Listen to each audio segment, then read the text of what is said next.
Hey, yo soy Zaira. Yo soy Abril y esto es Finanzas entre Millennials. Si tienes mucha o poca información de finanzas personales y no tienes ni idea de cómo aterrizarla a tu realidad, este es tu podcast. Aquí aprenderás todo lo que necesitas para tener paz financiera, paso a paso para ser un adulto responsable y libre sin tanto rollo. ¡Venga! ¡Hey! Bienvenidos a un episodio más de Finanzas entre Millennials. Yo soy Zaira Montaño. Yo soy Abril, bienvenidos todos. Y pues el día de hoy, bueno, ya iba directo, pero antes de eso, redes sociales y el tema. Claro, bueno, pues para los que nos están escuchando por primera vez, esta es una cuenta de finanzas personales donde pueden encontrar mucha información en Instagram, TikTok, YouTube, Spotify, Facebook y ya, ¿no? Ya me las acabé. Ya, no saquen más, por favor, que con esas ya tengo, con esas ya me enfado de tantas redes sociales. Dejamos con el eso. visto, no hay manera de dar. Ok. ¿Y de qué vamos a hablar el día de hoy? Estoy muy emocionada. Perdón, salió mi modo fan. Es que déjenme decirles que cuando yo empecé en el tema de educarme financieramente y empezar a aprender y así, empecé a buscar unos videos en YouTube y dije, este muchacho parece ingeniero, explica muy bien. Y luego de repente, unos años después, descubrimos que sacó su libro y luego dijimos, ya nos dieron la oportunidad de entrevistarlo. Vamos a hacer hoy estamos aquí, sí. Pues miren, chéquense esta combinación. Que de repente digo, ¿qué? Pero me da, entre más leía esto, más iba entendiendo esta combinación tan extraña. Ingeniero en computación, ¿va? Actualmente está estudiando una maestría en finanzas. Aparte tiene otra carrera, si la digo mal, ahorita me corriges sin ningún problema, pero otra carrera en finanzas y banca. Tiene seguidores, es creador de contenido, etcétera. Y aparte, acaba de sacar esta joyita. Y de verdad no lo digo porque esté aquí. ¿En serio? ¿Qué libro? De verdad, no. Ahorita van a ver este capítulo, este episodio. No manchen, está buenísimo. Y tenemos aquí a Eduardo Rosas. Lalo, bienvenido. Gracias, Zaira y Abril. Mucho gusto de estar aquí con ustedes. Mucho gusto. Pues vamos arrancando porque aparte te voy a decir algo que me preocupa. El tiempo. Sí. Cierto tiempo, etcétera. Entonces, no, quiero preguntar muchas cosas. ¿Cuál va a ser la dinámica? Obviamente nosotras tuvimos que leer este libro para poder hacer preguntas que nosotras consideramos que dijimos, vamos a tener ahí, tenemos que hacérselas sí o sí, ¿va? Entonces la dinámica va a ser ir capítulo por capítulo y decirte las cosas que nosotras traemos así como de qué, y te vas a reír, pero nosotras arrancamos esto desde la introducción ya traemos preguntas, ¿va? Es que ¿sabes qué? Lo que más nos encanta es que, por ejemplo, tú hiciste este libro cuando ya habías logrado tu libertad financiera. Cuando yo vi tu video de logré mi libertad financiera a los 29, dije, claro que no. No es cierto. No es cierto. Y ya que lo empecé a leer dije, sí tiene sentido. Sí le creo. Entonces, ahí en la introducción nos platicas desde que la pirámide poblacional, que al principio nuestros papás, los papás de nosotros todos son baby boomers, que es, o sea, la pirámide sostenía la pensión de ellos, pero luego se revirtió, o sea, por ejemplo, yo tengo 2 hijos, pero la mitad de mis amigas tiene perros o no tiene hijos, la otra mitad tiene 1 o 2 hijos, entonces completamente ya no vamos a vivir de la pensión. Pero me gustaría que nos hablaras un poquito de, tú estás en el nivel 3 de libertad financiera, ¿ok? Entonces, platícanos cómo te enteraste, porque fue como una sorpresa para ti darte cuenta que estabas en ese nivel, ¿no? Sí, justo porque yo estaba siempre apuntando a niveles más elevados y tenía un monto en mente de cuánto tenía como para al fin salir financieramente, pero no me había puesto a revisar exactamente qué nivel de libertad financiera podría alcanzar ya en ese momento. Sino que estaba yo sentado haciendo mis cuentas en mi Excel que tengo, que reviso de vez en cuando. Y como por hacerles el destino, hice como unas matemáticas ahí medio chistosas como para ver a qué alcanzaría hoy, en ese momento, hace ya 2 años. Y me di cuenta de que, pues, eso para lo que alcanzaba, pues ya era un buen nivel de libertad financiera. Sí, Perfectísimo, eso está muy, muy chido. Qué padre que te puedas dar cuenta así, sí, ¿no? Pero esto me lleva desde arrancando y apóyame aquí, Abril. Listo. La tecnología ya saben que no es lo mío y a veces me estresa y me puede poner de malas. Ahí va. El capítulo 1, una de las cosas que a mí me quedó de este capítulo es, tenemos claro, Lalo, cómo queremos vivir a cierta etapa, ¿sabes? Sí, yo me veo viajando, sí, yo me veo haciendo esto, etcétera, bla, bla. Pero siento que empezar por ahí es como, a ver, espera. Claro, nos hace toda la completa conciencia de tenemos que empezar por el arranque. ¿En dónde estás y cuál es esa meta? Sí tenemos claridad a dónde quiero llegar, pero ¿de cuánto? ¿Eso cómo lo haces? ¿Cómo sacas una meta? ¿Cómo lo hiciste tú? Yo sé que con un Excel, pero así que nos lo puedas explicar con tus palabras, ¿cómo se llega ahí? Sí, yo utilizo la regla del 4%. que nació ya desde el 98, entonces ya tiene muchos años que nació, y que esencialmente dice que una vez que te retiras o alcanzas tu libertad financiera, puedes limitarte a sacar 4% de todo eso que acumulaste y tu dinero te alcanzará para esencialmente el resto de tu vida, independientemente de cuántos años te queden. Entonces, con ese 4%, somos una regla de tres. Con esas matemáticas, Ok. muy fácilmente De ingeniero se- completamente, Claro. tu cerebro de ingeniero. Regla de tres. No, No es se requiere desde la tanto de primaria, yo ingeniero. creo, algo así. Ajá. Pero esencialmente, despejando la fórmula, dice que tenemos que juntar 25 veces nuestros gastos anuales. Entonces es un cálculo muy rápido que podemos hacer, sabiendo cuánto gastamos al mes, vamos al año un aproximado, multiplicamos por 25. Y listo. Contando ahí, en la parte de tus gastos entrarían los gastos fijos, que son gastos para vivir, y uno que otro gustito. ¿Entraría en esa fórmula? Para esa fórmula, en realidad, utiliza tus gastos como son en este momento. Y es donde empieza a entrar lo que decías de los niveles de libertad financiera, donde puedes empezar a ya considerar, quiero vivir mejor de lo que estoy en este momento y ya estás empezando a considerar gastos adicionales que no estás haciendo para estar al 4%, pero que te gustaría tener y entonces los tienes que agregar después. Ok. Me Perfecto, gusta, me bien, gusta. bien, bien. Oye, en el capítulo 2, estamos yendo demasiado rápido, ¿eh? Nosotros somos bien, o sea, damos 10 minutos por capítulo. En el capítulo 2, donde mencionas como los primeros pasos, fíjate que me gustó porque, aunque este libro se enfoca en el retiro, en la libertad financiera, nos llevas por todo el paseo de las finanzas personales. Entonces, siento como que el libro va así, alrededor de el retiro. Y dije, me encanta cuando le ponemos nombre a todos los malos comportamientos que tenemos, como la ley de Parkinson, así de que si no te vas a, o sea, que, por ejemplo, ganamos 10,000 pesos, gastamos 10,000 y vivimos bien. Ganamos 15, seguimos viviendo igual, pero no nos sobra dinero. Yo, o sea, es que eso tiene un nombre. Y vi la ley de Parkinson. Sí. Entonces, aquí en esto, platícanos un poco la importancia de ahorrar primero para el retiro y luego gastar. Sí, porque justo como dices, la ley de Parkinson, que en realidad yo la saco del mundo de la productividad, que dicen que una tarea va a tomar el tiempo que se les ha asignada. Y nos pasaba, o me pasaba a mí en la escuela, de que, tienes 3 semanas para entregar ¿Un esa día tarea. antes? 3 semanas me tomaba. Sí, efectivamente, un día antes. Entonces, trayéndola a las finanzas personales, tus gastos van a ser iguales a tus ingresos. Y por eso es importante ahorrar desde el principio. Y lo que otros autores han dicho como pagarnos a nosotros primero, ¿no? Pero que es difícil, que yo lo intentaba y yo pensaba cómo voy a pagarme primero y ahorrar X porcentaje si todo mi ingreso está ya comprometido a diferentes gastos. Entonces en el libro menciono cómo podemos empezar con un ejercicio que ahí está como para llenar y empezar a hacer un pequeño espacio y realmente empezar a pagarnos a nosotros primero ya con una mejor idea de cuánto podemos destinar desde el principio y incluso si fallamos de vez en cuando una quincena y transferimos 500 y híjole, necesito 200 pesos, no importa, lo sacamos del ahorro donde lo transferimos, pero ya se quedaron 300. A lo mejor no los 500 que pensábamos, pero 300 o 100 pesos. O a veces, ni modo, tenemos que sacar los 500 completos, pero poco a poco empezar a construir este hábito.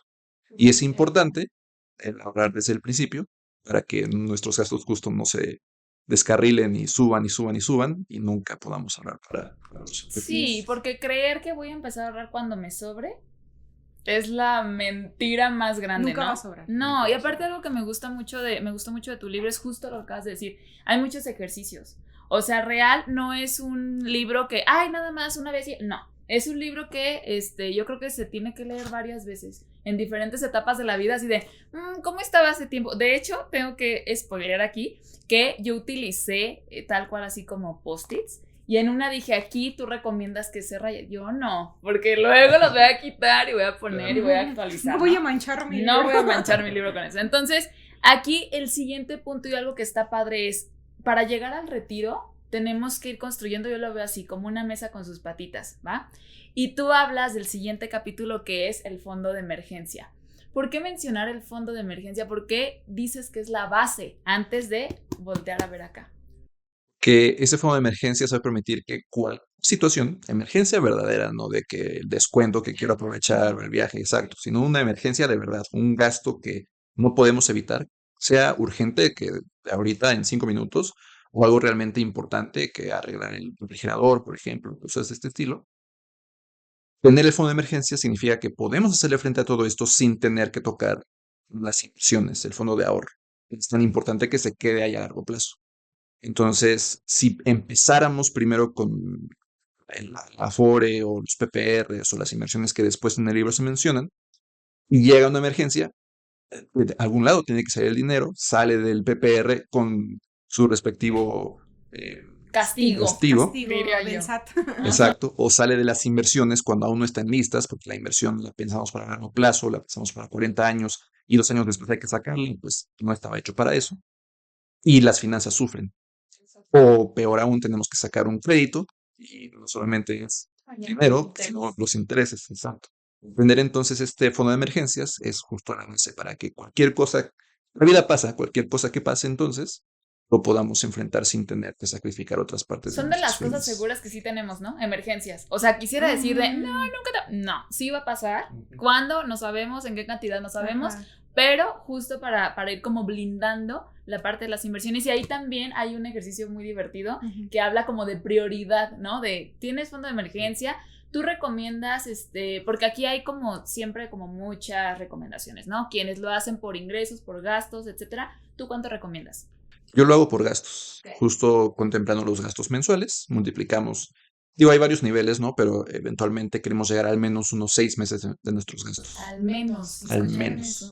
Porque por ahí dice que si quieres, puedes buscar 12 meses de tus gastos. Pero justo viene como, no es igual de prioritario juntar un mes que juntar los 12. Entonces, juntar el mes, por ejemplo, es muy urgente y tendría que ser de tus pocas, si no es que el único objetivo financiero que tengas. Juntar 12 ya puede Ya es pasar lujo. un Es rato. válida. No, no es cierto.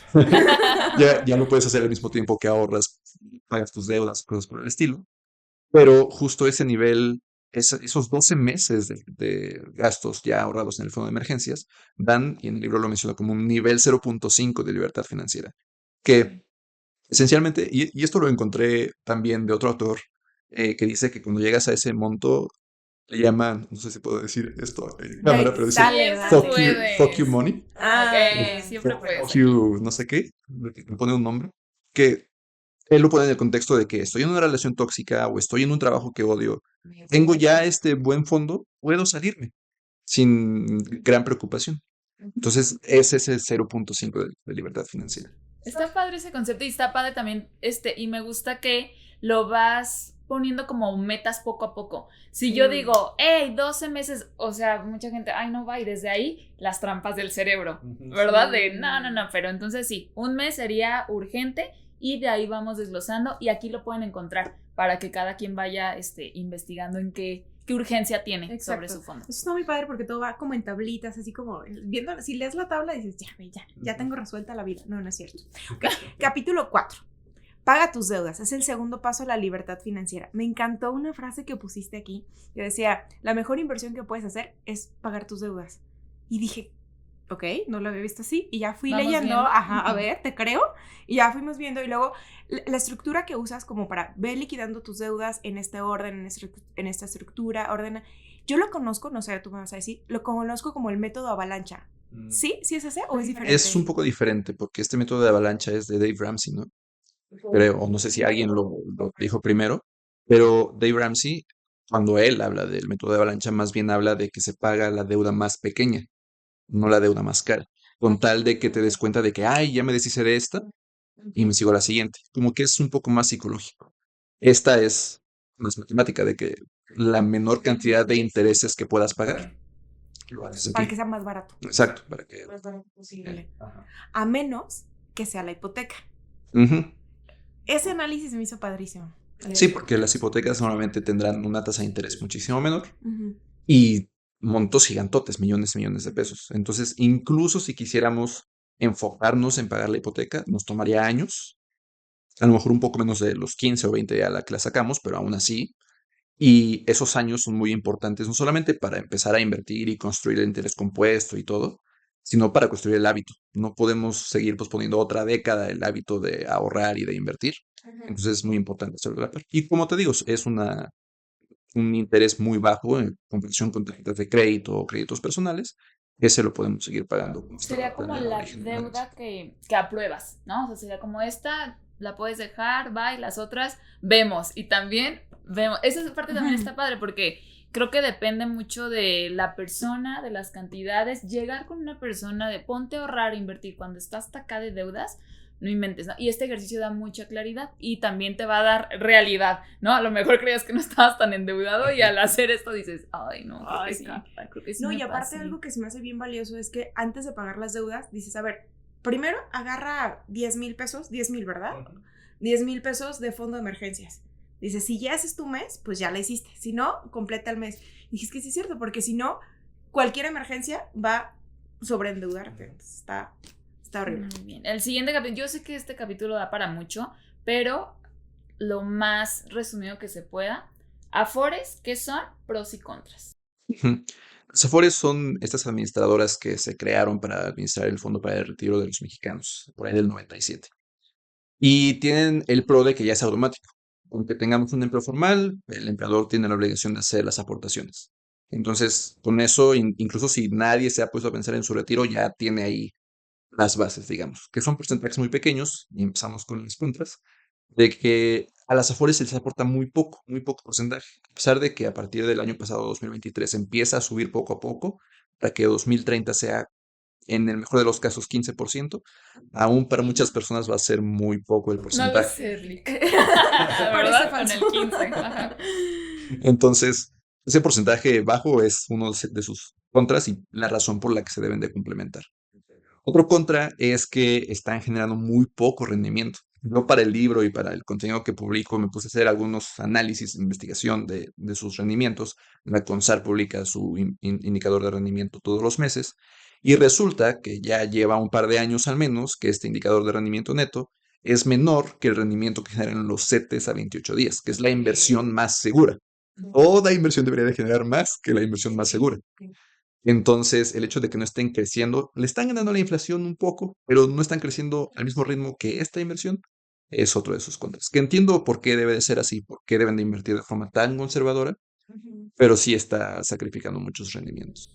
Ok, y también otra cosita que tú mencionabas ahí que me gustó mucho es los costos de las comisiones, considerar también esta parte y que ahí no tienes ni voz ni voto. O sea, es por una generación prácticamente y este punto, fíjate que a mí se me hace muy importante y de tu libro, no nada más considero que es para personas que a lo mejor traen bases de finanzas leve, etcétera. Nosotros nos dedicamos a asesorías de finanzas personales, lo veo de verdad súper necesario para las personas que estamos del otro lado, de verdad traer estos datos. Entonces aquí también las tablas, los porcentajes, todo esto también lo podemos encontrar aquí y esa parte me encantó. Entonces, yo creí que con el Afore ya tenía todo resuelto, ¿no, Lalo? ¿No es cierto? Se contó un chiste sola. Sí, ¿no es cierto? ¿A poco? Ok, ahora, de una vez que conocemos las Afores, que obviamente son para solo los que tienen empleo formal, de ahí todos los demás quedamos fuera, empiezan a aparecer los planes personales de retiro privados, ¿no? Y mencionas que hay planes de ahorro y planes de inversión, pero mencionas 3 claves para elegir un buen plan de inversión. ¿Nos platicas un poquito de eso? Se me olvidaron cuáles sean, pero esencialmente cuando nosotros nos ponemos a buscar, porque ahorita hay 38, bajaron, porque cuando escribí el libro en 2023 había un poquito más de opciones, 47. Ahora el SAT publicó su lista para 2024, y son 38. Hubo algunos merges, algunas empresas que en realidad nadie utilizaba mucho, entonces se salieron. Exacto. Ok. Si yo cuando vi 47 dije, chinga, me faltan como 37. Sí, Ok. todavía hay 38, pero esos 38, lo primero que decías, ¿no? Que unas son de ahorro, unas son de inversión. Y yo recomiendo más que nada las de inversión porque ahorro pues apenas si va contra la inflación. Y para elegir las de inversión empezamos, uno de los principales puntos a tomar en cuenta son las comisiones que nos cobran. Porque estos planes personales para el retiro tenderán a cobrar más que las Afores. Las Afores está un poco más regulado esto y la CONSAR ha hecho que vayan bajando cada vez más sus comisiones, pero los fondos funcionan de forma diferente, los planes personales de retiro, y utilizan fondos de las instituciones financieras. Y estos fondos suelen ser caros, suelen cobrar 2.5%, 3% de comisión anual, que a lo mejor si lo entendemos así fuera de contexto, 3% se escucha una cosa chiquita, pero 3% restarle a tu inversión cada año o restarle a tu rendimiento, haz de cuenta que crece 7%, con este 3% ya es un precio 4. Y debido al interés compuesto, esto se traduce en millones y millones a lo largo de 20, 30, 40 años que falten. Otra de las cosas a considerar es el monto mínimo para poder abrir el plan personal para el retiro, porque muchas instituciones aún piden montos altos. Como el PPR como que es medio nuevo, o como que no mucha gente lo busca, todavía hay barreras altas. Cierta gente, ¿no? Exacto. Sí. Entonces la mayoría pide que 50,000 pesos, que 30,000 pesos, que de nuevo es algo que impide que más gente pueda iniciar con su plan y con sus hábitos y todo. Solo hay uno que pide solamente 1 peso, que es Fintual, y que por ahí empieza como a hacer que los demás... Sí, Fintual es una empresa chilena que llegó hace unos pocos años a México y compró creo que es una sociedad administradora de fondos de inversión. Y a través de ella puede ofrecer entonces el PPR y tiene esta enorme ventaja de que, como que es una de estas empresas nuevas que se da cuenta de que todo se puede a través de internet o de una aplicación, Sí. y con 1 peso te hacen bien fácil las preguntas para que te den tres opciones cuál es la mejor para ti. Y listo, empiezas a construir este hábito.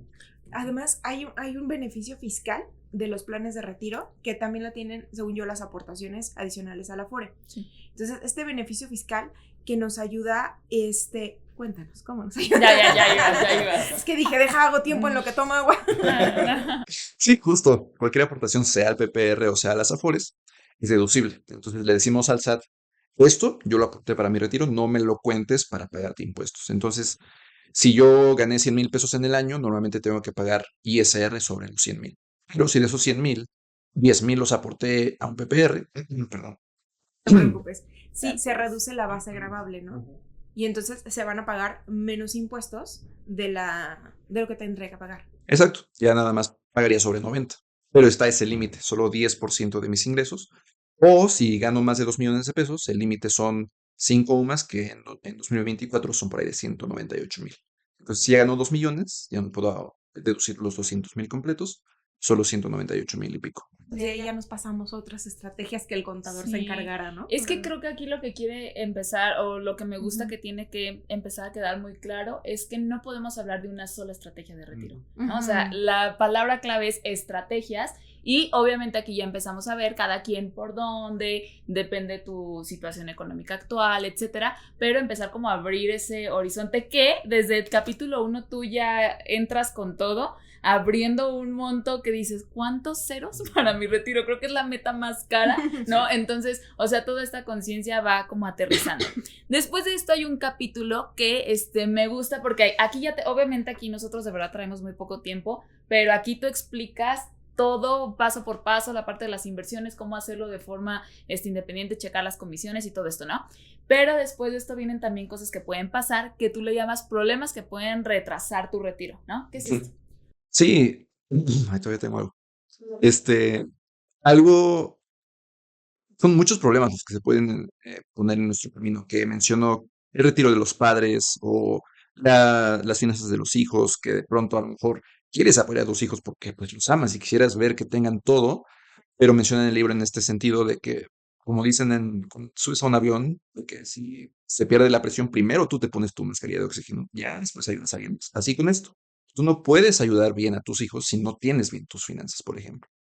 Otro de los problemas es qué pasa si una pareja decidió que una de las personas de la pareja se iba a quedar a cuidar de los hijos. Y entonces no trabajó, no cotizó, no se le aportó a su Afore, está entonces retrasada en sus aportaciones, en sus ahorros para el retiro. ¿Qué pasa? ¿Qué se puede hacer? ¿Qué podemos hacer para solucionarlo entre los dos? Y todo este tipo de cosas que si no se planean o se anticipan, pueden justo llegar a lo mejor de pronto, ya que pasó el tiempo y que en ese tiempo pudimos haber hecho algo al respecto. Súper, y también aquí me gustó algo muchísimo que dijiste, que va a causar controversia cuando solo escuchas la primera frase, ¿no? La inflación no existe. Y entonces yo dije, ¿cómo? Pero te refieres a esta parte que hacemos, y la verdad yo sí lo he hecho, al aumentar el estilo de vida. ¿Qué es esto? Lo de la inflación no existe, pero pasa algo con esos ingresos. Ajá, porque sí, esta inflación de estilo de vida va más allá de la inflación en los precios. Okay. Que no importa, a lo mejor la inflación creció 4%, pero si tú empezaste a ganar más dinero y empezaste a acumular todo ese dinero en tus gastos, pues tu inflación personal subió más del 4%. Y nunca dejas espacio para ahorrar, para invertir. siempre haces que tus gastos suban y suban y suban, y entonces cada vez no estás ahorrando y cada vez estás gastando más, cada vez necesitas más dinero para tu retiro y tienes menos tiempo para juntarlo. Entonces es un Todo gran mal. problema. Sí. Con eso todo mal. Sí, hacia abajo. Sí, exacto. Oye, hay una, en el capítulo 10 nos hablas de rompas en caso de llegar al retiro. Y entonces están como los happy problems, ¿no? Tengo dinero, tengo tiempo, pero nomás yo, o sea, nadie más. Entonces, ¿de verdad te costó? O sea, cuando dijiste, ya llegué, caray, ¿te costó trabajo gastar? O sea, ¿te costó así o sea, cómo lo explicas esa sensación que tuviste o ese problema? Sí, esto no solo lo vi conmigo, sino con otras personas que de pronto me han contado sobre su experiencia, incluso autores que han contado en sus libros y algunos artículos que he leído al respecto, de que llegan al retiro y como las personas a veces se sintieron que el dinero era parte de su identidad, ya no lo quieren soltar. Llevan décadas ahorrando, es entendible hasta cierto punto, de que llevan décadas en modo ahorro, le pongo. Cambiar a modo gastar es difícil, porque están todo este tiempo pensando en ahorrar, ahorrar, ahorrar, y de pronto se vuelve parte de su identidad. Tengo 2 millones, 3 millones de pesos, no quiero de pronto ver que eso baje de regreso a 1 o de regreso a 500,000. Entonces, este es el happy problem que dices, ¿no? O sea, qué buen problema tener más dinero del que quiero gastar, pero si no lo gasto, resulta que ahorré de más. Me muero con millones de pesos en el banco. ¿Por qué? Que es lo de morir con cero, ¿no? Cuando haces Sí, la que referencia a ahí ese no libro. todavía. ¿ese no es? Aguántenme. ¿Ese no es en ese punto, capítulo? aguántenme. Sí, tienes otra pregunta aparte, Esa es ¿no? otra, no, pero sí. Y por ejemplo, ahorita que dices eso, suena, pero hace todo el sentido, ¿no? O sea, la primera meta de un ejemplo, ahorrar 1,000 pesos y ya llegas y luego crees esta falsa seguridad de ya con 1,000 la armé y de repente no, quiero 2 y así sucesivamente. Y ahorita que lo pones y lo traduces a millones, creeríamos ciertas personas que no hemos llegado todavía a ese punto, ya ahí de verdad, y no. Resulta que ya está como ese miedito. Y tú, por ejemplo, una vez que te diste cuenta que ahora estaba ese miedo a gastar, ¿cómo lo enfrentaste? Es difícil y es de enfrentarlo todo el tiempo, la verdad. Hay una palabra clave aquí que es tener suficiente. Suficiente, y lo menciono en el libro, de que cada autor que he visto que me gustan sus libros de finanzas, hay un capítulo completo sobre suficiente. John Bogle, que es el fundador de Vanguard, hizo un libro completo sobre suficiente. Porque suficiente es lo más difícil de alcanzar. Sí, a lo mejor 3 millones de pesos lo alcanzas en varios años, pero si eso no es suficiente, siempre está la meta posponiéndose y posponiéndose. Y es lo que luego pasa, que llego a los 65 con 5 millones, pero si tan solo tuviera 6 podría gastar más. Entonces voy a posponer a los 67 años para juntar 6. Y llego a los 67 con 6 y, si tuviera 7 y así. Entonces es eso suficiente lo que realmente es lo más difícil de alcanzar. Entonces como que ser conscientes de eso y intentar entender que en algún momento ya tenemos que disfrutar de los frutos de todo lo que hemos hecho, es algo que poco a poco puede ayudar. Fíjate que leí un libro, ahorita no me acuerdo cuál libro, a lo mejor ahorita lo van a ubicar y me van a resolver. Hay un libro que dice que no es cierto, es Ramit Sethi, el autor. Dice que el dinero no es el fin, sino el medio. O sea, cuando tú digas, ¿qué es ser rico para ti? Este estilo de vida, entonces eso es suficiente. O sea, porque si tú dices una cantidad, nunca, o sea, siempre va a haber una cantidad más grande. Ahorita me acordé de eso. Y más cosas, ¿no? Eso tiene como una trampa. Llegó un momento del libro, Lalo, que yo lo empecé a leer y yo quise abrazar. Sí, lloramos. No, real sí, porque es como toda esta parte matemática tuya y toda esta forma de explicar. A mí me encanta porque siento que le pegas a 2 tipos de personas, ¿no? Incluyendo como si todo el mundo fuera nada más como tú, como yo. Claro que no, pues, pero Abril, por ejemplo, necesita muchos números. Siempre cualquier cosa que yo le digo, yo ya, si tengo una junta con ella y es una realidad, tengo que llevar el porqué y tratar de explicarlo de la mejor manera, porque si yo nada más doy una idea así, su cerebro no me agarra y me dice así como, no. Entonces necesita mucha justificación y por lo tanto mucho número para una subtrama. Y tu libro perfectamente cumple con eso. Y del otro lado, que siento que soy más yo, ejercicios, el cuestionamiento, ¿sabes? Entonces de aquí se hace este hermoso bebé que te quedó increíble. Y llegó un momento en donde venimos mucho de este cuestionamiento, ver números, ver reglas, todo esto, y llega a una parte que a mí me hizo que quiero que nos compartas. Hay una parte de tu historia en donde nos compartiste que llegas a los 29 años, te das cuenta que padre ese momento, ya lo quiero. Ya estoy. No.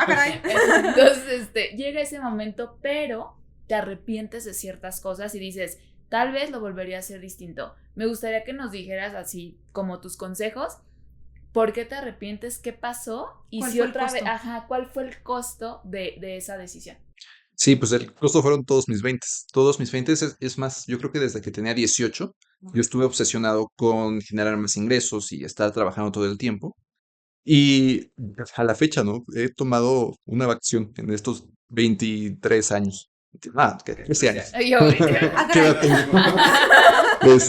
Y volteando a ver todos mis 20, de hecho a los 29 como que tuve una pequeña crisis, ¿no? De que volteo, ya se van a acabar mis 20 y no hice nada más que trabajar.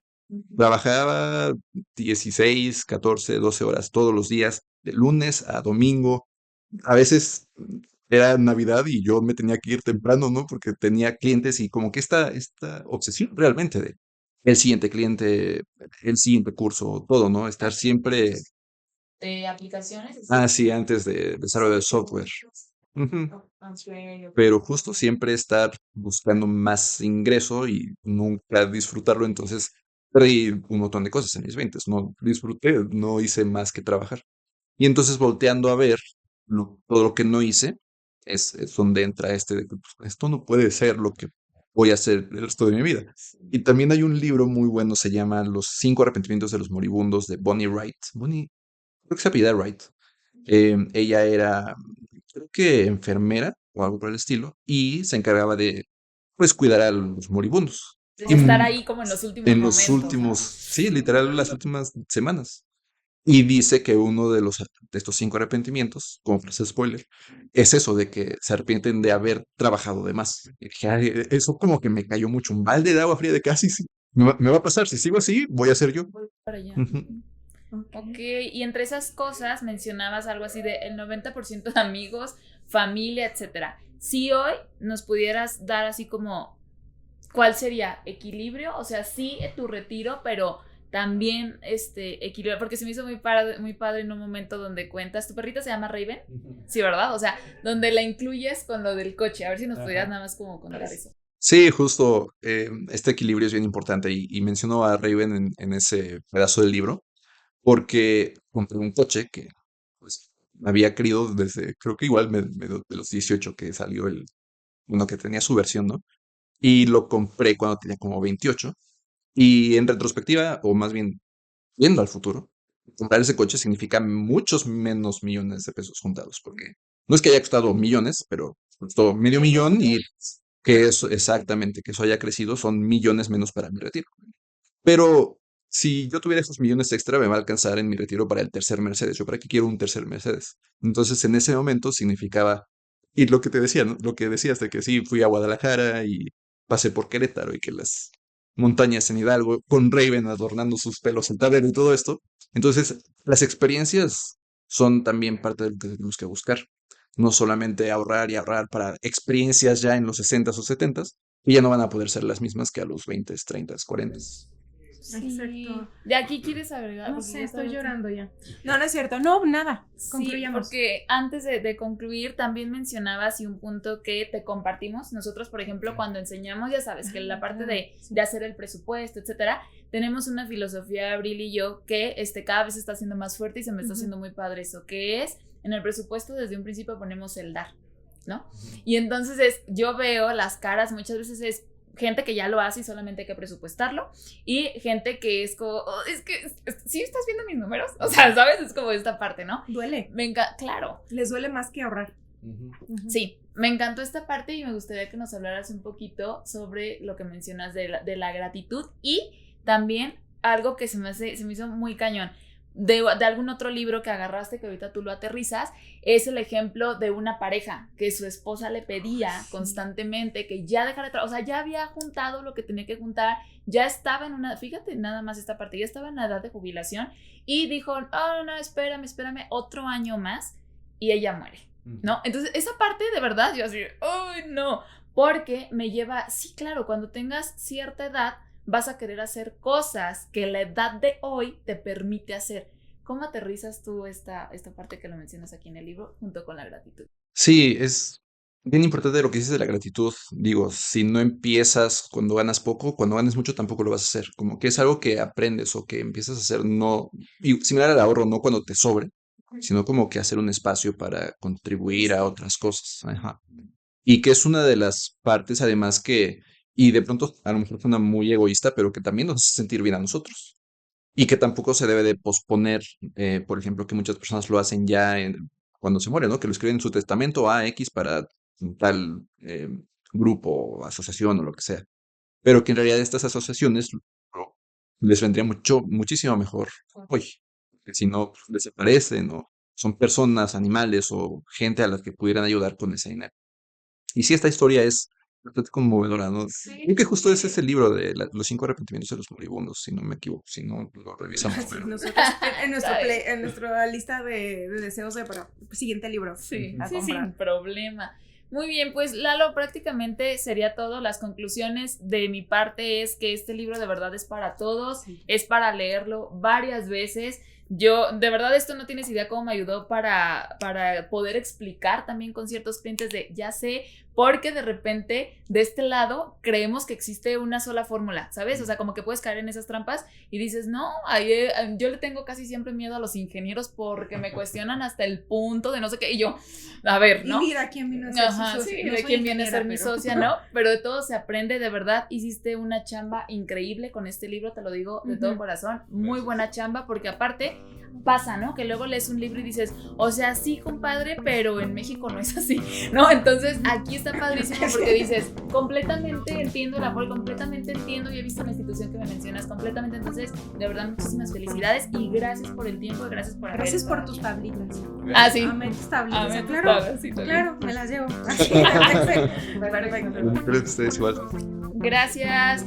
Sigan escuchando, compartan este episodio y de verdad todos tienen que tener este libro, ¿va? Muchísimas gracias, nos vemos. Nos vemos. Bye bye.